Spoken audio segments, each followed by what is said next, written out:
Praise the lord. దేవుని పరిశుద్ధమైన నామమునకు మహిమ కలుగును గాక.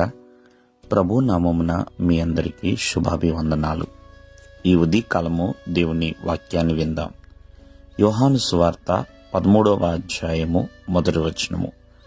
తాను ఈ లోకము నుండి తండ్రి యొద్దకు వెళ్ళవలసిన గడియ వచ్చినని యేసు పస్కా పండగకు ముందే ఎరిగినవాడై లోకములో ఉన్న తన వారిని ప్రేమించి వారిని అంతము వరకు ప్రేమించెను.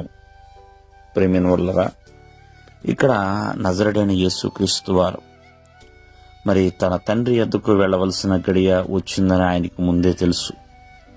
కాబట్టి ఆయన పస్కా పండగకు ముందుగానే ఆ విషయాన్ని తెలుసుకుని లోకములో ఉన్న తన వారు ప్రేమిన వల్లరా, తన సొంత ప్రజలు ప్రేమిన వల్లరా, ఎందుకంటే యేసుక్రీస్తు వారు లోకం అంతటిని కూడా ఆయన ప్రేమించాడు. ప్రతి ఒక్కరి కొరకు ఆయన ప్రాణం పెట్టాడు.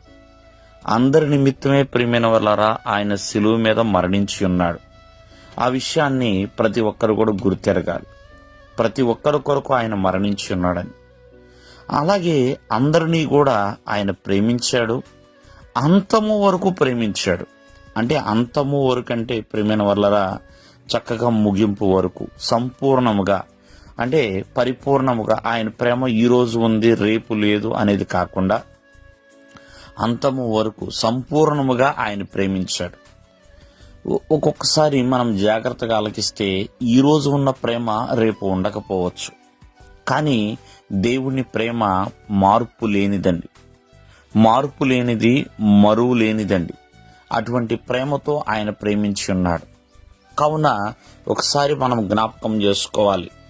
ఎన్నో ప్రేమలు కలిగి ఉంటున్నామేమో, కానీ క్రీస్తు ప్రేమ యొక్క రుచి తెలుసుకుని ఉన్నారా?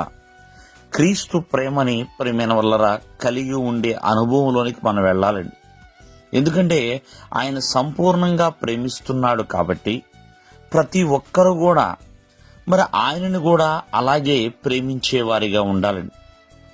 కావున ప్రతి ఒక్కరూ ఆలోచించేయండి ఉదయకాలమందు, మరి క్రీస్తు ప్రేమ నీలో ఉందా? మరి క్రీస్తు ప్రేమలో మనం నిలవగలుగుతున్నామా? క్రీస్తు ప్రేమను ధరించుకోగలుగుతున్నామా? ఇవన్నీ కూడా ప్రశ్నలే. కానీ వీటన్నిటికీ ఆన్సర్ ఎప్పుడు ఉంటుందంటే, ఆయన ప్రేమ ఎలా మార్పు లేకుండా ఉందో అలాగే ఆయనను ప్రేమించుటలో, అంటే యేసుక్రీస్తు వారిని ప్రేమించుటలో కూడా మనము కూడా మార్పు లేని వారమైతే ప్రేమ వల్ల ఎటువంటి ప్రశ్నలు అనేది ఉండవు.